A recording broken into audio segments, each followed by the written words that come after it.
very strongly about it, but I don't know. Uh-oh. Ladies and gentlemen, we have a guest live on the MMA holes. Check it out. All right, let's see if you can see me. There we go. Cassandra Aydin. What's going on? Now, Cassandra, real quick, before we get started on this, and you look great tonight, it is Cassandra Aydin, correct? Aydin, yep. Okay. I was looking for the lane. I was stalking you online, and I finally found you. Welcome to the show. It's good to have you on. Thank you. I'm happy to be here. All right. So, guys, MMA Holes Unite. We have a new friend of the show, Cassandra Aydin, also known as Adorably Brutal, live on the MMA Hole. Where did you come up with that name, Adorably Brutal? I don't even know. I think because when I was at the gym, people were like, "Oh, you're so adorable, and you hit pretty brutal." So, Well, adorably brutal. well, that makes fucking sense, right? I mean, there you go. That makes absolute sense. Now, Cassandra, I'm going to give a little backstory over here. You were found on Twitter through the friends of the show and stuff like this. We saw you were circling around over there. You are a kickboxer, correct? Yes. Okay, kickboxer live in the MMA holes, and you're a complete badass, and apparently you're adorable too at the same time. I mean, what's the odds? I don't know. I think that it just kind of I didn't go out looking for it. It just kind of came to me. So, So you were just born with it then. You were born with the beauty. yeah, I was definitely born pretty strong. I was pretty athletic, in high school and then college came around and I started doing cardio kickboxing and stuff. And people really were like, "Oh, you're pretty good." So I started taking more technique classes and ended up killing it. And then I started to train to fight. And my first fight was non-sanctioned, so it wasn't really, it was kind of like I was ready to fight like anybody. And I ended up fighting someone who was almost just about 20 pounds heavier than me. Oh wow. So it was like kind of it was like a little bit of cat and mouse, but I definitely stuck in there, showed some heart. The girl definitely was not an amateur. She was really, she was a tough opponent. And I ended up winning over the crowd. I didn't win the fight, but I tore my shoulder out the first round. I fought 3 rounds, dislocated shoulder. Oh my God. And yeah, the ref even was like after the first round, he was like, "Are you ready to stop?" And I was like, "Nope, keep going. I'm trying to finish this." So I really, it was a great first experience, but at the same time, pretty traumatizing. Yeah. That sounds pretty traumatizing. Now your first fight. Now you said this happened in the first round. The first round, Holy first smokes. 20 seconds. The first 20 seconds. Oh my God. So now this happens. What's going through your mind? Your adrenaline must be going crazy right now. Is it super painful, or are you just so in the zone that you're like, I'm hurt, but I'm just going to keep going? How does this, what goes through your mind here? Well, I've never dislocated before, so I didn't know what it was. I was just like, I kind of felt something wrong. Every time I threw like a jab or a hook, it would dislocate, and I would reset it into place again and then keep fighting. And then eventually the ref was, during a standing 8 count, he kind of pulled me aside and was like, "Are you good to go?" And I was like, "Yeah, I'm good to go. Keep going." And then after, the first round, second round, the third round came around, and I was a one-handed fighter. I didn't throw anything with my right. It was wild. Yeah, maybe I wasn't ready to fight that at that time, or somebody who was heavier than me, and plus that she had more experience. I've never fought before, and I'm pretty sure she came from France, so I didn't really have much of a record from her. It was kind of like it is what it is, but I definitely held my own. Now, where did this happen? Where was this fight? This was in New York. Jesus Christ. It's like, which is like a fight club, for God's sakes. You got a 20-pound difference between you guys. Like, is this sanctioned or anything like that, or is this just non-sanctioned? So they called me a night before my fight. I was about 125, and they told me she was 140, and I was willing to meet her at 130, but ended up being that they kind of didn't. It was very whatever the weight was that they didn't even look at my weight when I kind of. I mean, they did, but at the same time, it was kind of like, "Oh, you're good," Wow. So it wasn't like. So how much training? So how much training did you have before this happened? This is crazy. I can't even wrap my head around this. So it's basically like, okay, you look like you're ready to fight. Let's go. Let's get this thing going. Did you have a lot of experience before this? Like just training? I was training probably maybe 3 months.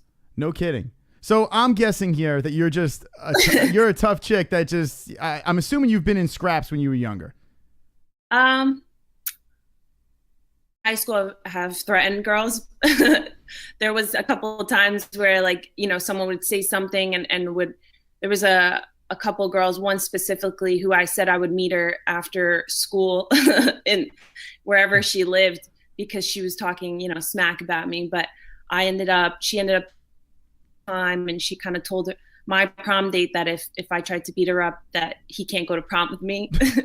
No kidding. So yeah, I didn't do that. And then now she actually like was like, thank God I didn't fight her. Well, hey, I don't know. That would have been crazy. So here we're live with Cassandra Aydin on the MMA holes. This is exciting to talk to you tonight because we don't have many females on here. I mean, here's the thing. This show over here, we're called the MMA holes. We have a lot of guys, on top of guys just grinding each other and doing this stuff. It's good to have a female perspective on the sport, especially now, especially with like the UFC and stuff like that, where the female presence is definitely seen. Ronda Rousey comes in, she barges through the door, does her thing. She falls off a high horse. There's other people coming up in the UFC, and there is an audience for this. So it's nice to have a female perspective here. Do you follow the UFC at all, or are you just in your own thing? I kind of, in the beginning, I was in my own world. Like I really didn't follow much of the UFC. Like I would watch the fights, like kind of around this time I was training.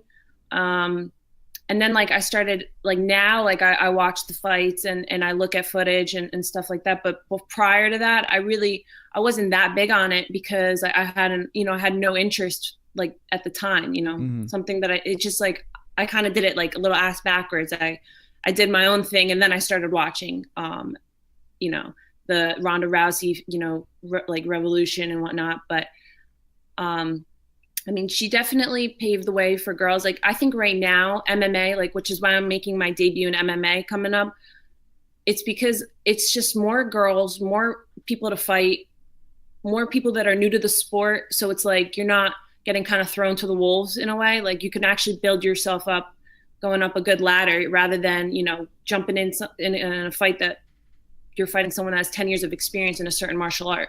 Mm-hmm. Well, now you're set. Now, how many fights do you have under your belt with kickboxing? Now we have this crazy fight where you hurt yourself. I'm assuming the layoff was a little tough. Did you have surgery for that? I did have surgery. I had surgery a year ago, and then I fought 9 months later, and I re-injured myself. Oh, Jesus! So what did you injure the second time around? Same thing. Same shoulder? Yeah, it happened in the first round again. It was just that I didn't have enough healing time. I kind of was just like, I want to get back into it. I was too anxious to wait. I did a little premature. I mean, it didn't come out fully because I have an anchor. Mm-hmm. It just kind of like, I felt it come out a little bit. And then I told my coach in the corner after the first round, I said, I think my shoulder came out again. So again, I became a one-arm fighter in the second round. And both my opponents that I fought at the end, I've gotten a lot of respect from them. Like the second time around, the girl told me she's never been that tired or tested before in her entire life. And she came into the fight, like didn't shake my hand. She was like, very like, cocky, like how the girl fighters are, like a little like, trying to be intimidating. And she tried 3 illegal takedowns during the fight. Oh, wow. So, yeah, you can't do that in kickboxing. So what happened there? Was she trying these takedowns? Is she getting points deducted and stuff like that? She didn't get points deducted. I think she was flustered because, I know that, like, when I land, like my right cross, that if it lands, if I'm on the other end, I'm going to think instinct. And I'm guessing her instinct was grab this girl and put her to the ground. And, like, that happened, like, maybe 3 times before the ref was, like, pulled us apart and was like, you can't do that. You this last warning kind of thing. Mm-hmm. We're live with Cassandra Aydin on the MMA holes. This is first appearance. Now, have you ever done a podcast before or any shows? No, actually, I have not. Okay, so this is your first time doing a show, and God bless, because you're on the MMA holes. There's a lot of trouble. Right over my head over here is a dysfunctional group of people chatting in a box over here, and God knows what they're saying. I'm not looking. So I don't want to see the comments. So maybe I'll dip in there, see if I can find some, sort of interesting comments in there. If anyone in the chat, guys, has any questions for Cassandra, let us know. Getting into a sport like mixed martial arts, especially being female, it's got to be tough. I mean, you're going to these gyms. I'm sure you're sparring with a lot of guys. Now, when you go to the gym sparring with these guys, how do they match you up with guys to try to make you learn without getting hurt? I kind of I go to a lot of gyms. Like I have my coach, my fight coach. He Dave Roski. He coordinates my fights. Like when I meet with him, we go over a fight scenario. But when I go to like the other gyms, I do a lot of I do Muay Thai in one gym in Paramus, and it's a class kind of group. So we do a lot of Lan Chen and not heavily sparring, but we kind of do rotation. So it is what it is. Like there's not many females, and the ones that are there are not my weight. They're a lot lighter. I'm pretty tall for my weight class, and I'm pretty light. So 125. Okay, so I'm assuming that you have a decent reach and you could kick some serious ass. I have very long extremities. Yeah, actually, I do see that. Wow, you're actually reaching through the camera. You could beat me up. I'm gonna just be as nice as possible to you right now. Cassandra, Aydin's live on the MMA holes. Now we've had people for like John Jones on here. He actually kind of flipped me off, but he was here. We have had people from all over UFC, Bellator, and all that stuff. Mixed martial arts it seems like a very difficult. Now I'm a pussy. I stay by a microphone and just talk all tough over here. But to get inside a cage rather than a ring, and now have the opportunity where everything's in play. We have to be rolling around the floor, and it's not just striking. Are you transitioning to the ground style of fighting? I've been doing groundwork for a year, so like I do no gi usually, and I just started picking up the gi. Honestly, I'm pretty strong. I'm really strong on the ground. When I roll with, a blue belt, purple belt, like any belt, at the end they tell me I did great and I'm strong. That's usually what I hear. Like every time I strike with someone or every time I'm rolling with someone, they're always underestimating me. They always think I'm tall, lanky, but I have a lot of power. I have a lot of strength. It's just like, my coach even says, he's like, you're abnormal. Like you look like you you look like you're a lengthy fighter that plays on the outside, but I could definitely fight in the pocket. Like I'm pretty, I think I'm strong. So I had unfortunate events, but I definitely think the transition to MMA, like being able to grapple, being able to use, different things, I think I'll have more success. Now, having these 2 shoulder surgeries and stuff. Now, I actually had 3 shoulder surgeries, so I know what the pain that it is to trying to recuperate from something like that. Do you feel 100% from those surgeries? I'm at the best place you can be. I'm at Sports Science Lab in Staten Island, New York. Chris Weidman goes there. Ala Kunta goes there. A lot of other fighters, they go there. So they've seen the injuries. They've seen how bad it gets. And they told me, they're like, you can get back. Like we're going to get you back. So I've been training there 2 times a week, and I've been doing these amazing brain trainings and touching the buttons and stuff, that's just like visual hand-eye coordination stuff, but they have amazing technology there that I have I get the luxury of using. And I've noticed that, especially with the guys, I follow those guys on Instagram, Ala Kinta and Weidman and Aljamain Sterling, all these guys from Long Island over there. Has Al Iaquinta ever hit on you? Have you met Al Iaquinta? Because I know he's a ladies' man. I have met him. Okay. He's not hit on me, but he did invite me to train with them in the Longo gym. Oh, that's awesome. Now, I guarantee when you go over there, he's going to hit on you hard. So just beware. Al Iaquinta's a ladies' man. It's so funny. All like the girls that work at the lab, they're always like fawning. Yeah, I mean, hey, he's a good-looking guy. He's doing his thing, and he's a goddamn good fighter. I wish he could just pull it together. Yeah. So is he a nice guy in person though? Like, I mean, we see the raging side, but how is he behind closed doors? He's actually really, I met him a couple times, but he's really nice. Like, right away he wasn't like, he's humble, he was willing, he's just talking to me, and my therapist is his therapist. So he was kind of like, oh, you want to meet somebody? I was like, yeah, why not? And then he pulls me over to him because he's getting treated also. And that's how we were talking. So he's a very nice guy. He's going through another injury. Actually, I just saw him on Ariel Helwani, and he was saying that he's going through yet another injury. He just doesn't have the fortune. I think his knee or something this time around. And it's a shame because the guy is so much fun to watch.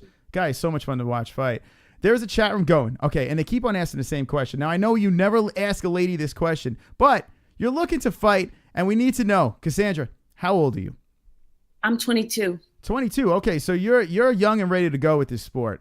You haven't been training very long, but you're looking from taking that kickboxing, whatever knowledge you have right now, and going into MMA. Now, this may be interesting because I notice a lot of kickboxers that have been in the sport for a long period of time and have a lot of fights under their belt and everything like that, then have to transition over to mixed martial arts. Maybe you, at a young age, trying to do this from the very beginning, you already know how to strike. Now to grapple and stuff like that, it might come in your favor. Now, what gym do you train out of?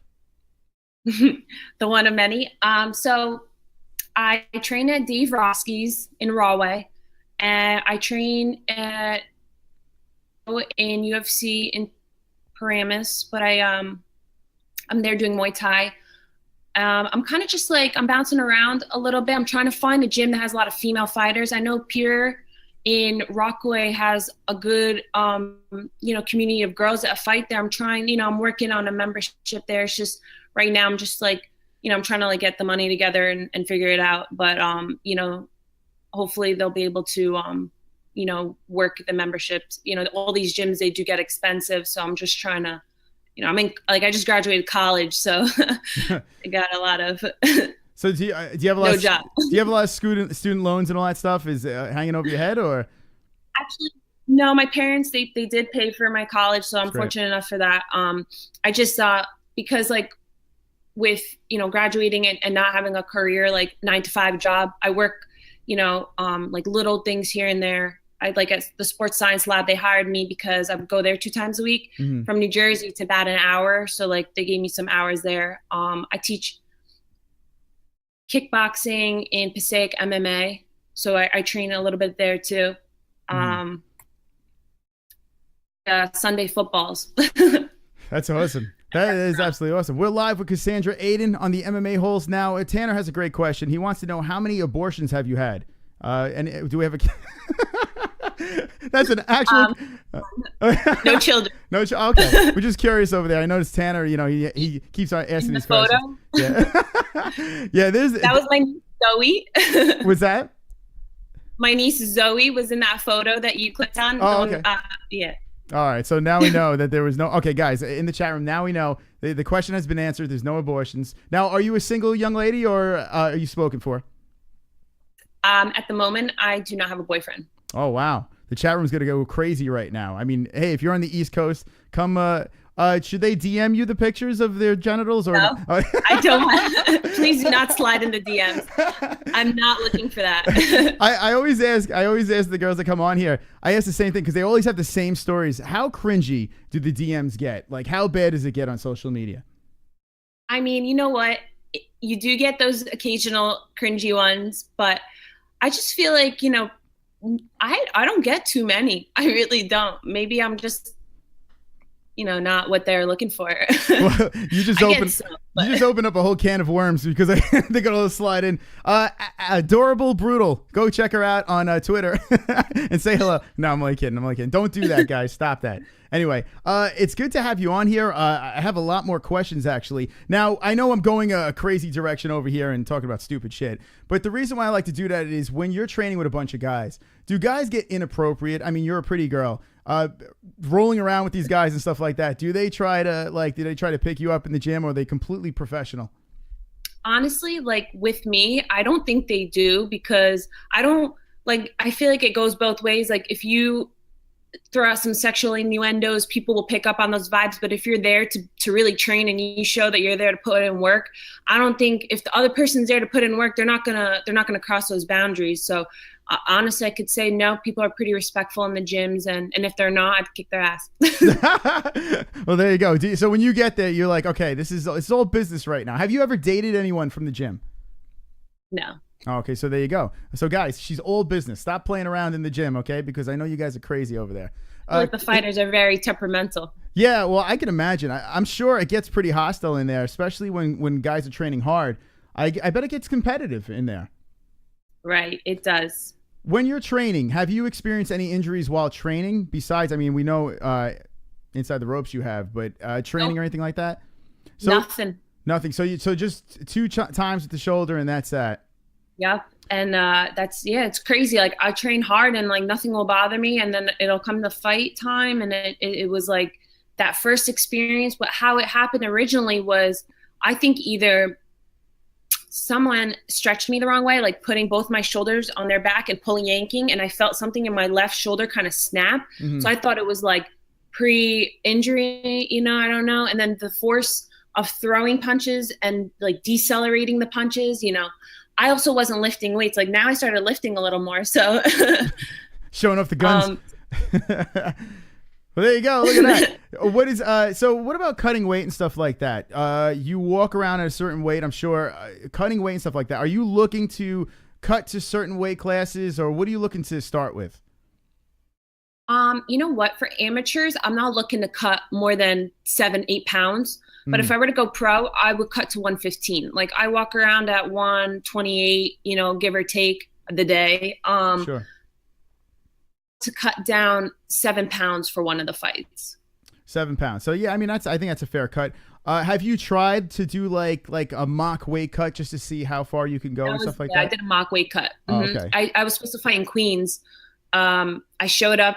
I weighed in. That was a fight I cut like a lot of weight for, and my opponent ended up having bad blood work. Didn't come through. It was a fight promotion in Queens. Is that Jamaica? And they wanted to set me up with some what? Jamaica, Queens? I can't remember the name. Oh, okay. No, we're out of Queens. That's why I was just curious. It was a rec center. It was a rec center in Queens. Oh, okay. Was it like it was like a YMCA? Honestly, I think it was a drug rehabilitation. So basically, you'll take a fight anywhere. You're trying to say, listen, you just get some. I work. really think that I'm just like ready to go, and like maybe if I was more calm in the beginning, and if I really chose a good, like I just didn't care who it was or where it was. I just was there to just do it, and like now I'm more, a little mind rather than So when are you looking to get in there? First MMA AMIA fight. When are you looking? When's the nearest that you want to get in there? Well, on October 28th, there's a fight promotion, Dead Serious, in Freehold, New Jersey. They are going to do an interview on me. They asked me to come in and during the fights that night and sit cage side with them. So they're going to do interviews then. And then I'm thinking after the interview, I'm going to talk to them to see whether either November or January. Now, I noticed on your Twitter account and your Instagram and stuff like that, you're an attractive girl over here as I'm showing the pictures to the MMA holes. I'll show a weird picture over there. But would you, now I noticed some of the girls go two different routes. I know they try to go for that sexy fighter route, or some girls are all business. Are you going to try to mix both? Or are you going to try to go for that sex appeal route? I mean, you're all dialed up right now. All the MMA holes are horny. I could tell right over there. Or are you going to try to go all business? What kind of Cassandra are we going to see? The type of person I am is I like getting dressed up. I like, looking good and keeping my appearance. I'm definitely not like a tomboy per se. Like my actions are a little tomboyish, but I definitely am. I'm a girly girl, at the end of the day. And what helps me fight better is like, I'll get my nails done before the fight. Like I'll pick out a nice outfit and, walk out with confidence, because when I look good, I feel good, I fight good. So I just feel like, I'm big on, there for business, but I'm also there to look good also. Because I feel like at the end of the day, you're putting on a show in a way. So I'm going to come out and I'm going to put on a show, the way I want to. I've noticed that with especially Bellator. I've noticed this where they pick the young ladies that fight in that organization. I've noticed that if a girl is feminine and carries herself well, they kind of look past certain things. Like even if she could throw a punch, if you could kind of throw, yeah, come on in, fight for Bellator. It's really crazy. Yeah. So what is your goal? Now I know you want to be you're very serious about this. You train hard. What is the goal? Say by the end of next year, 2018, where do you see yourself? I want to have wins under my belt. I want to be an amateur fighter, MMA fighter that has some wins, and then I want to go pro. Okay, so pro. So you're saying by the end of next year, do you think you'd be able to pull off pro, or are you still going to need fights under your belt to get there? I mean, it all depends on if I can get through without injuring myself. Ideally, I would like to fight once every other month. Like that would be ideal. And if that happens, I'll have like maybe 5 or 6 fights, and I think that's enough for me. Where I'm like, okay, even like a good solid 4 fights where I did good, and my coach is like, you know, I think you're ready, and I think like that would be a discussion I would have to have, you know, with my coach, and also just play out, you know, see how it goes. With the grappling now and the striking, and you're learning everything right now. Do you still consider yourself a stand-up fighter? Would be your bread and butter? Yeah, I would say stand up, because I definitely have hands. I have good hands. Like I have a cross that I feel like could get a knockout. Like definitely if it, you know, it lands the way I, you know, train for it. Yeah. You know. I'm sorry. This chat room is out of control. Oh, Michael. I'm not even. I mean, I giggled by some of the stupid things over here, but someone said that you can fight in Invicta. What do you think about the Invicta, which UFC feeds from? That organization. It's all women and basically a bunch of badasses over there. An all women's organization. Would you look to fight in something like that down the road? Yeah, I would. I mean, I don't have a manager at the time to help me like figure it. Like I'm pretty much. Now I'm doing this on my own. Plus, like I have my coach and my corner coach, and like, you know, I'd have to ask him, and like, you know, at the end he'll be able to help me. But I don't know of a lot of promotions. I know Dead Serious because I fought for them under the World Kickboxing Association. There's an interesting question in the chat too. Filthy George says, "What is your cup size?" You don't have to answer that, or you can, but I'm not. These people, I don't know. So anyway, the purpose of this show, by the way, is we do a show that's a little edgy. We try to mix a little Howard Stern, a little MMA, try to do something different over here. So we definitely ask some cringy questions. So, you know, that just jumped into my head, and I was curious too, so I figured I'd ask for him. But yeah, we're gonna stop that. We're live. I don't know. We'll leave it to imagination. There you go. Fair enough. If you win your next fight, will you come back on and tell us your cup size? If I win my next 4 fights, I will. Okay, so hold on. I need you to do me a favor now, okay? You have to look into the camera and you have to say, after I win. You can't say if, because you're going to win your next 4 fights. Say, when I win my next 4 fights, I will come back to the MMA holes and I will say my cup size. How's that sound? Okay. When I win my next 4 fights, I will come on MMA A-holes, and I'll definitely tell you my cup size. There we go. What a good sport there, Cassandra Aydin. All right, that was awesome. Cassandra, you're a good sport. A lot of fun. I have to ask you this question, okay? There's a man named Conor McGregor. He's somewhere over here. I have a man crush on this guy. Conor McGregor, UFC, boxing, he does it all. What do you think about a guy like Conor McGregor? Does he rub you the wrong way, or do you like his swag? I like his swag. I mean, I think that, you know, I mean, people have like their mixed, you know, feelings about him, but at the end of the day, he's making a lot of money. I feel like he has to act like an asshole. He has to talk shit. And, you know, that's how he basically is where he is, by talking shit. So, you know, it worked for him. Yeah, it definitely does. I mean, the guy is funny. He's got the gift of the gab, and he can back it up. Some people are saying, he's got the hands to back it up. Yeah. Now, what did you think of the Mayweather fight when he decided to go over to boxing and stuff like that? Do you think that was a bad move? No, I mean, at the end of the day, like, how much more richer is he now? Like, honestly, like, for the money that you make in that fight, I would go in there with Mayweather. Mm-hmm. Yeah. So if the money was right, I mean, you know what? I have to say, I could barely throw a punch. I would definitely take a complete beating for the right amount of money. I think anyone would say that, right? Isn't that true? I'd fight Nunez. I would fight anybody. I'd be, let's go. All right. Okay. So let's pass Nunez. Let's go to Chris Cyborg. Would you ever get in a cage with Chris Cyborg? The price is right. All right. So what's a number? What would be the right number to get you in the cage with Chris Cyborg? And I'm not talking about mud wrestling. I'm talking about fighting here. A straight up fight. What would be the right number? Yeah. Honestly, I'd have to hit over, like, has to be in millions range. Like, I can't, anything less than $1 million, not going to happen. All right. So we're going to start a GoFundMe, and we're going to start a $1 million campaign to have you get in the cage with Chris Cyborg. Listen, you may need a couple of surgeries afterwards, but it's $1 million. That's not bad. Yeah, I have insurance. There you go, Cassandra. You're awesome. Listen, I would love to have you back on over here. Maybe a segment we could have with you if you'd like to come on and shoot the shit with the MMA holes. You're always invited back. Is there any sponsors or anyone or anything you'd like to throw out there? I don't have any sponsors, so no. No sponsors. Well, down the road, you'll definitely, the MMA holes we'll have an MMA hole patch somewhere on you. How's it Yeah. sound? All right. My sister Melinda wanted a shout out. So Melinda. Okay, there you go. Now, do you live on your own, or do you have a roommate, or what's the living situation? well, I did go away for college for 4 years. I went to Montclair State. I mean, I live in Mahwah, New Jersey, so with my Mm. parents right now. I moved back home. Um, yeah, they're actually in the next room over. Oh, You okay. know, yeah, I'm in the basement right now. This is where I moved in. Hopefully, your parents heard the cup size question. I'm sure they'd be proud of that question from us. I don't think they're listening. All right, good, good. Yeah, you don't want any parents listening to this show, for God's sakes. It's a disaster. Well, all right. So listen, hey, I tell you what, and I tell people this all the time. If you have a chance to jump back with the parents, take advantage of it. Save, especially living on the East Coast. Oh, it's so expensive. I mean, I'm in New York. It's so freaking expensive over here. The taxes are through the roof. So you're doing the right thing. Save up. Find a rich man. Kick some ass. Are you in the dating scene right now? Are you out there like hitting the clubs and stuff like that? Are you just completely focused on your craft?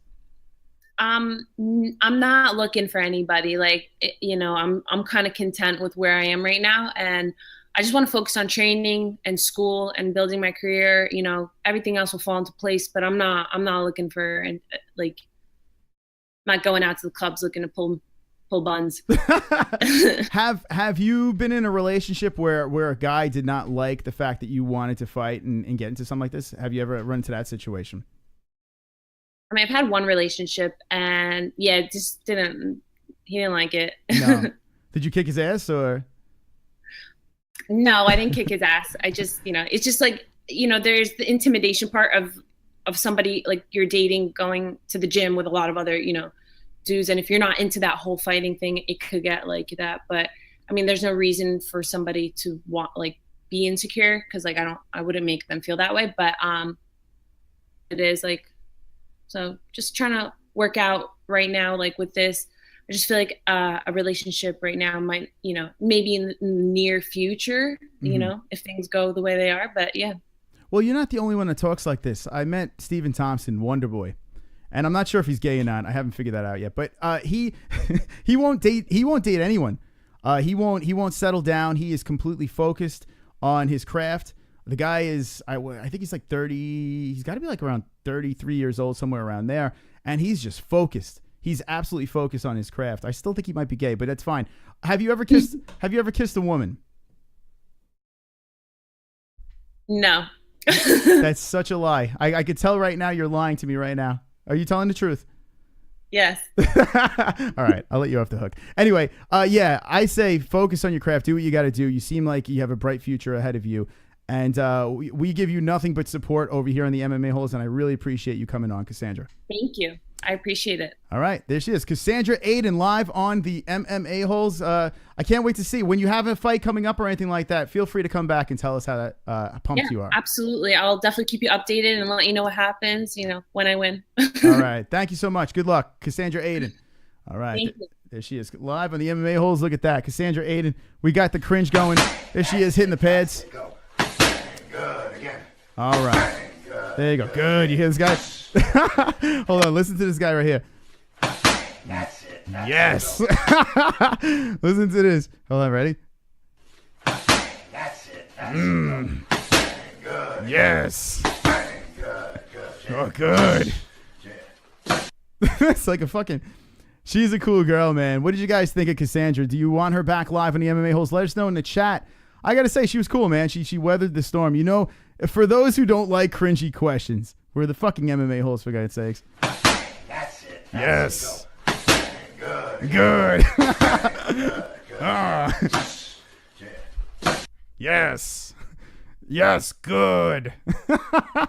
One more time. That's it. Good again. Yeah. All right, there we go. Oh, for fuck's sake. Dom Ree, what's up, man? Dom Ree had a heart attack in there. Got timed out for Jesse Bell Hill. Oh, poor Dom Ree. Relax, dude. We're here to have fun. Jesus Christ. Jesus Christ. I mean, Dom Ree, what is wrong with him? I thought Cassandra was awesome. I really did. I think Cassandra has a promising future. She's only 22 years old. She's got a lot of drive. She went in there with a girl that was 20 pounds heavier than her, and she dislocated her, fucked up her shoulder. 20 seconds into the fight and then went in there and did her thing. Good for her.